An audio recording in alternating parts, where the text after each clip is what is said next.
বন্ধুরা, আজকে একটা নতুন গল্প নিয়ে আসলাম তোমাদের মাঝে। এটা সত্য এবং বাস্তব জীবনের ঘটনা। শেষ পর্যন্ত শোনার অনুরোধ রইল। শুনলে তোমার মধু চলে আসবে। দেরি না করে চলো শুরু করা যাক।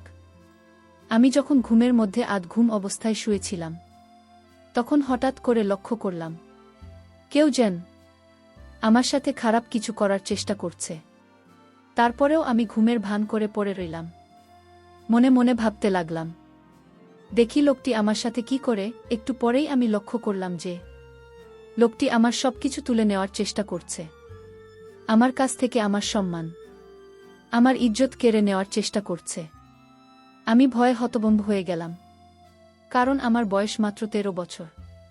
এছাড়াও রাতের অন্ধকারে আমার সাথে এরকম ধরনের অদ্ভুত আচরণ হচ্ছে।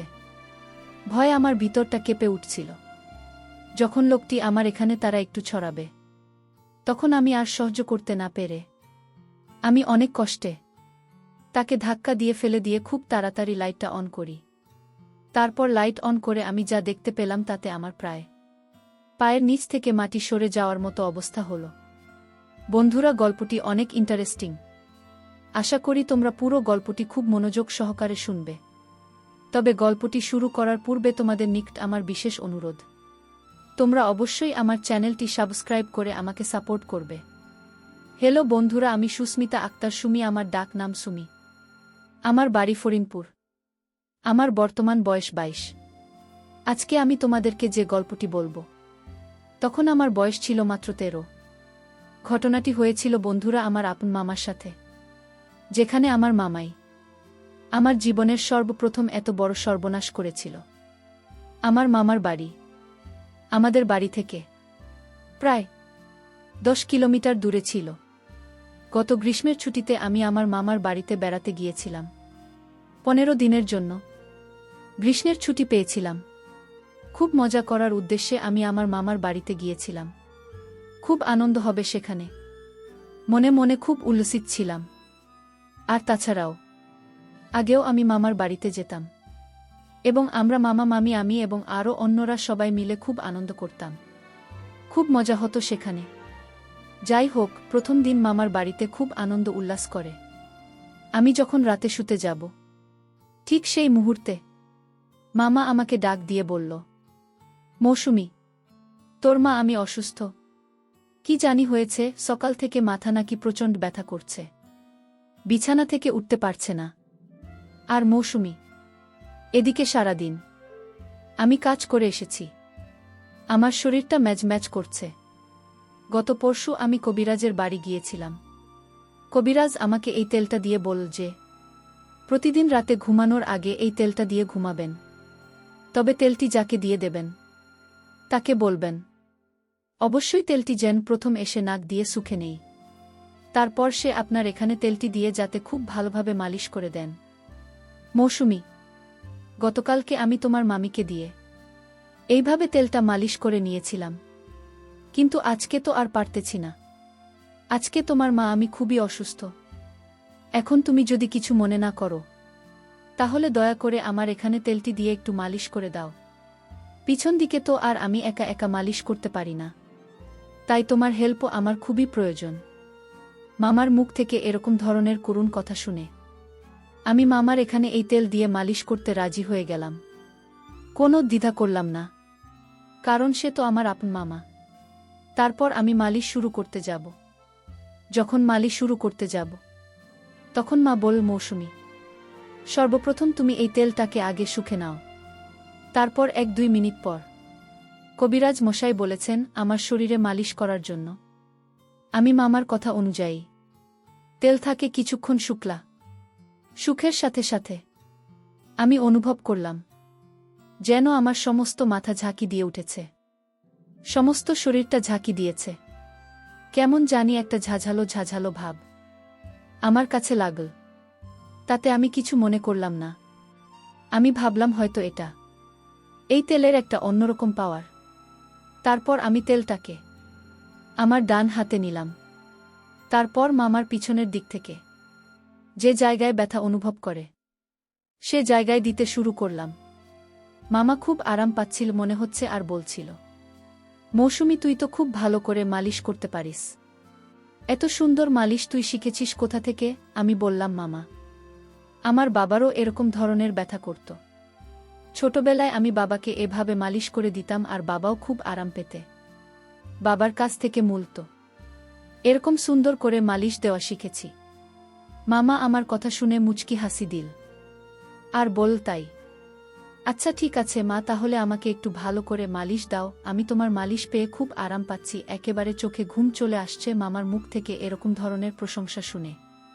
আমি খুব আনন্দ পেয়েছিলাম আর মামার এখানে মালিশ দেওয়ার জন্য খুব আগ্রহী হয়ে যাচ্ছিলাম, কারণ মামা আমার খুব প্রশংসা করছিল। বন্ধুরা, তোমাদেরকে একটি কথা বলে রাখি, মেয়েদেরকে কোনো কাজে যদি প্রশংসা করা হয় তাহলে সেই কাজে কিন্তু মেয়েদের আগ্রহ অনেকটা বেড়ে যায়। আমার অবস্থাও ঠিক সেরকমই হয়েছিল। মামার মুখ থেকে প্রশংসা আরও বেশি পাওয়ার জন্য মা আমাকে খুব ভালোভাবে মালিশ দিতে শুরু করলাম।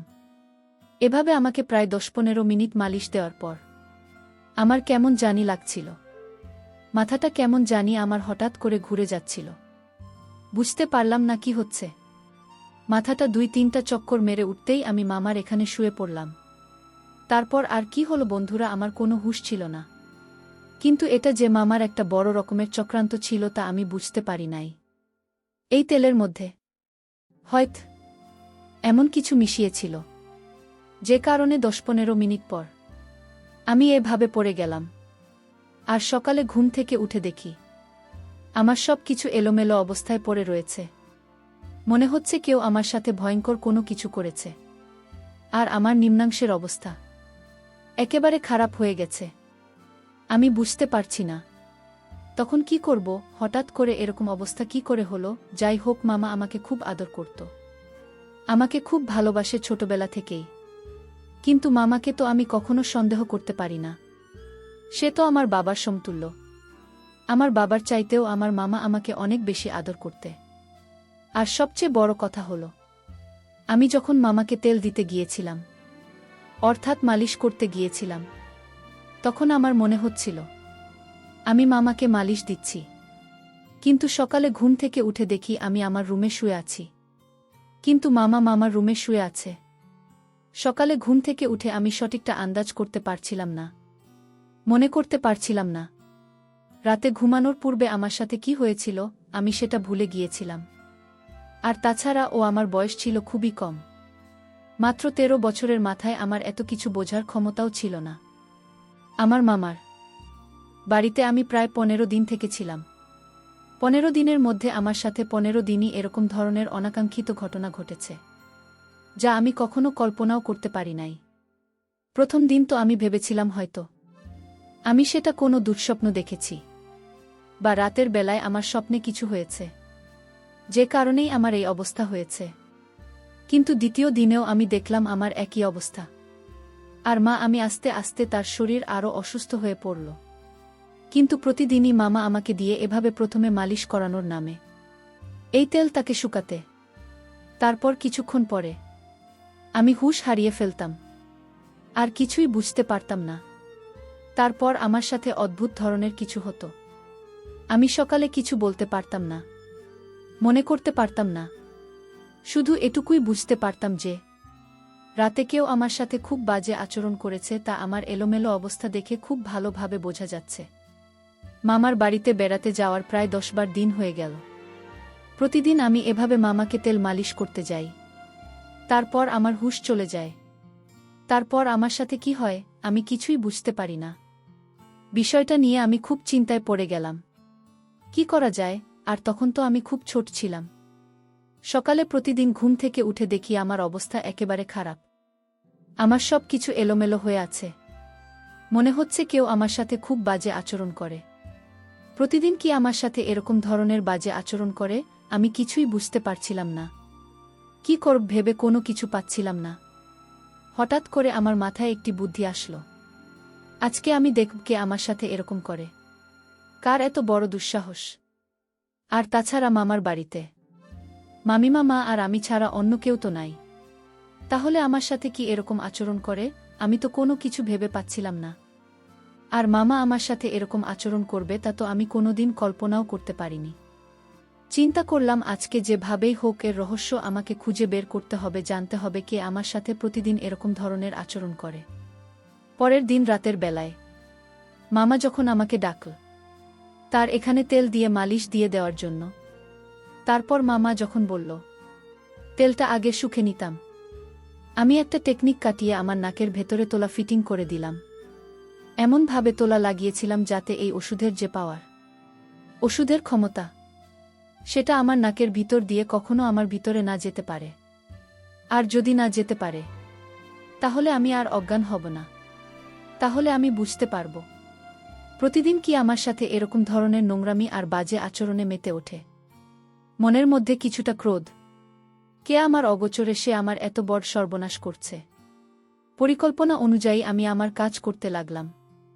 কিন্তু সে দিন যখন মামার এখানে তেল দিয়ে মালিশ করতে যায় তখন আর আমি অজ্ঞান হইনি, কারণ এই তেলের মধ্যে যে প্রয়োজনটা ছিল সেটা আমার এখানে ইফেক্ট করতে পারে নাই। তারপরেও আমি পূর্বের মতো ভান ধরে পড়ে রইলাম।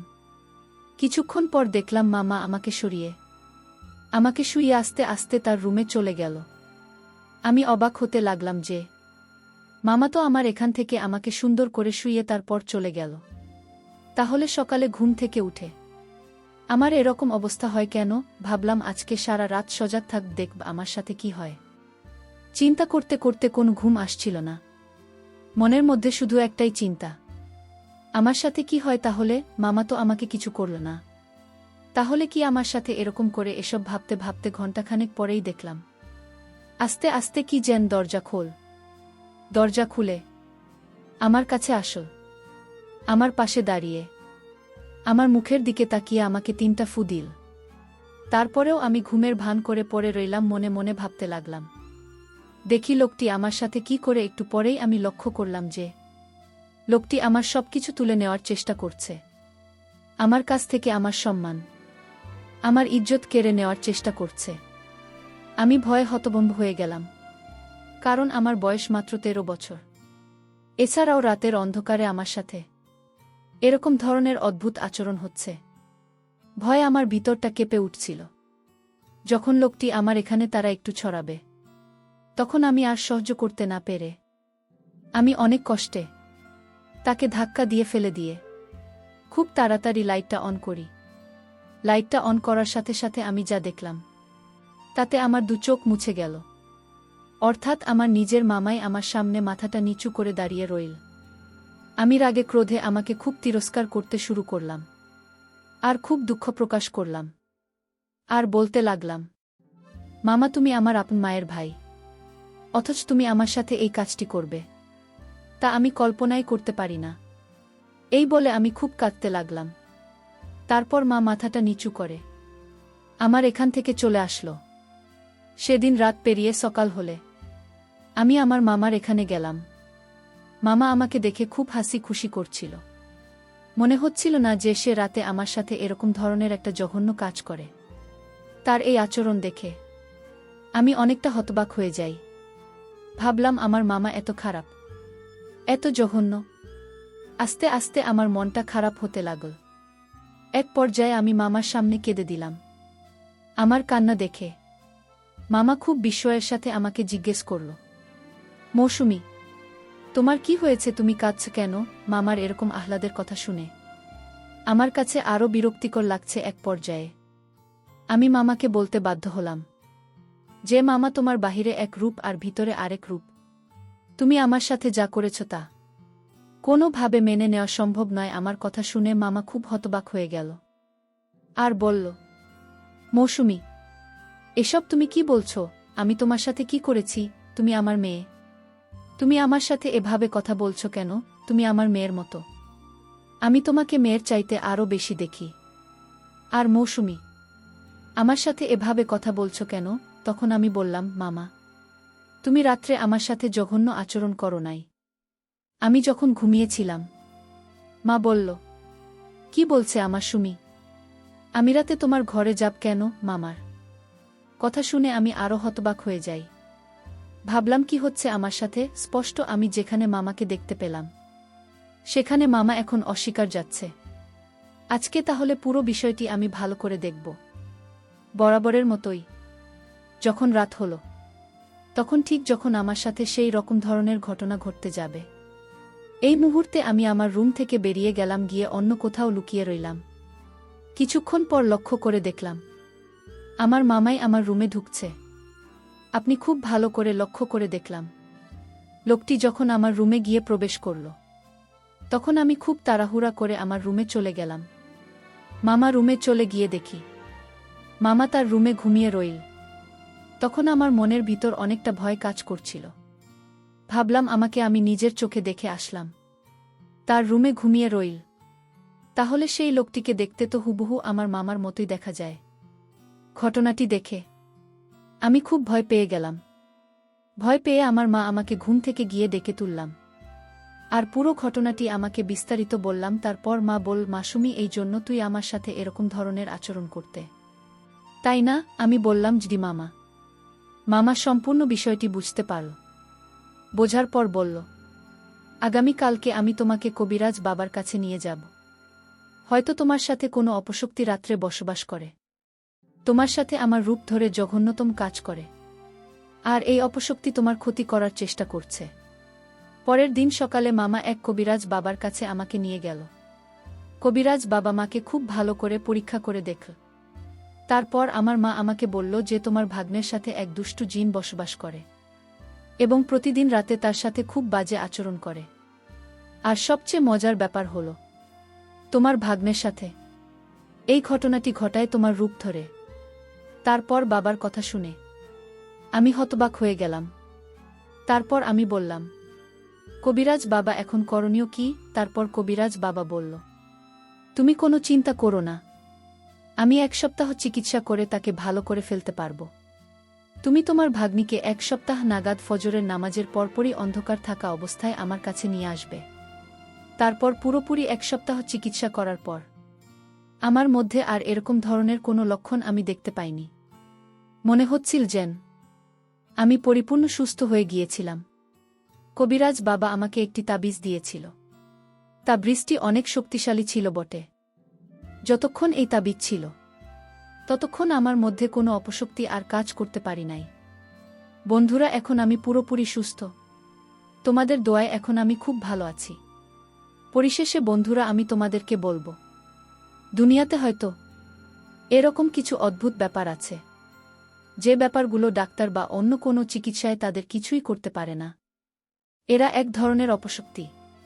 হয়তো এটাও বিধাতার কোনো এক সৃষ্টি, যা কোনো না কোনো কারণে মানুষের ক্ষতি করার চেষ্টা করে। অনেক সময় আমরা হয়তো এসব বিষয়কে তুচ্ছতাচ্ছিল্য মনে করে এড়িয়ে চলি, কিন্তু বাস্তবতা যে কখন কার জীবনে কোনটা সত্য হয়ে দাঁড়ায় তা কখনো বোঝা যায় না। আমাদের প্রত্যেকটি মানুষেরই উচিত প্রত্যেকটি ছোটখাটো বিষয়ে সিরিয়াস ভেবে নেওয়া। তাহলে হয়তো আমাদের জীবনে এরকম ধরনের অপ্রত্যাশিত ঘটনা থেকে বেঁচে থাকা সম্ভব। বন্ধুরা, আজকে এই পর্যন্তই। আবারও আসব তোমাদের মধ্যে নতুন কোনো ভিডিও নিয়ে। ভিডিওটি যদি তোমাদের ভালো লাগে তাহলে একটি লাইক দাও। প্রতিদিন আমি তোমাদেরকে একটা করে নতুন গল্প উপহার দিব, তাই তোমাদেরকে অনুরোধ করে বলছি, তোমরা যদি এরকম ধরনের ইন্টারেস্টিং গল্প পেতে চাও, তাহলে দয়া করে আমার চ্যানেলটি সাবস্ক্রাইব করো। পরিশেষে তোমাদের সকলের সুস্বাস্থ্য কামনা করি। ভিডিওটি দেখার জন্য তোমাদের সকলকে অসংখ্য ধন্যবাদ।